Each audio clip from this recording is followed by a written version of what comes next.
At sa ating po mga pangunahing balita, halos tapos na po ang paghahanda ng COMELEC para nga sa paparating na 2025 midterm election sa Mayo.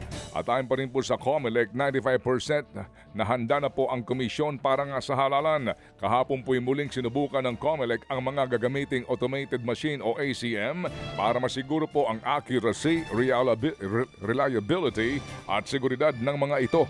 Na-imprint na rin daw ho ang higit sa 68 million na mga voter information sheet o VIS. Makakatanggap niyan ang bawat mga nabutante.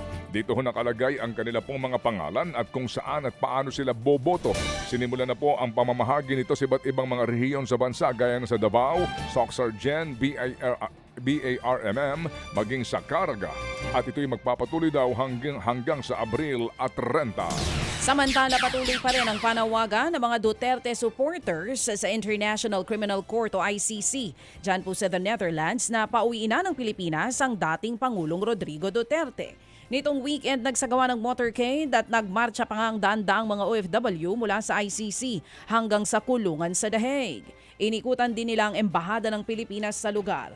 Ito ang unang beses na nagsagawa po ng motorcade ang mga OFW bilang panawagang pauwiin na ng Pilipinas ang dating Pangulo. Pero ayon kay ICC Assistant to Counsel Attorney Cristina Conti, hanggang sa ngayon wala pa raw motion or request ang kampo ng dating Pangulong Duterte para sa interim release nito.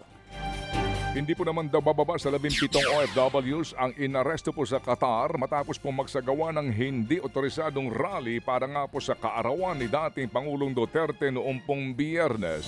At ayon sa Philippine Embassy sa Doha, Qatar, nakikipag-ugnayan sila ngayon sa mga otoridad doon para nga tulungan ang mga inarestong OFWs. Muli rin silang nagpaalala sa mga Pilipino doon na igalang ang batas lalo na pagdating sa pagdaraos ng anumang demonstrasyon. Nanawagan din po si dating Presidential Spokesperson Harry Roque sa pamahalaan ng Qatar na pairalin daw ang maximum tolerance sa mga inarestong OFWs dahil gusto lamang doon nilang ipakita ang suporta kay dating Pangulong Duterte.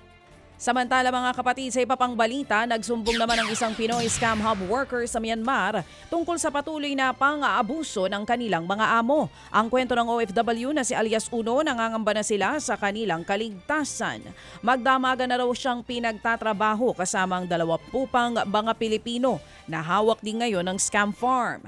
Linggo ng makatsyempo at makapuslit ang tawag ang Pinoy sa kanyang kapatid dito po sa Pilipinas. Ayon kay Uno, naging normal na raw ang pambubugbog, pangunguriente at iba't ibang parusa sa tuwing hindi nakakapanggancho online. Ayon naman sa Department of Foreign Affairs o DFA, tuloy ang kanilang koordinasyon sa Myanmar authorities sa pagsuyod ng mga hinihinalang scam farm na may mga natitira pang empleyadong Pinoy.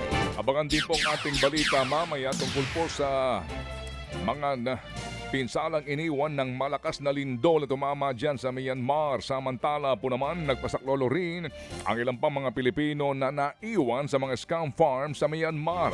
Ayon po sa ilang mga Pilipino doon, patuloy pa rin daw ang pagmamaltrato na ginagawa sa kanila. Dahil humina raw po ang scamming business, inoobliga silang magbayad ng kalahating milyong piso kapalit ng kanilang paglaya. Kapag hindi raw nakapagbayad, ibebenta raw sila sa ibang kumpanya. Naipaubuta po sa Philippine Police Attaché sa Bangkok ang sitwasyon ng mga Pilipino sa Myanmar.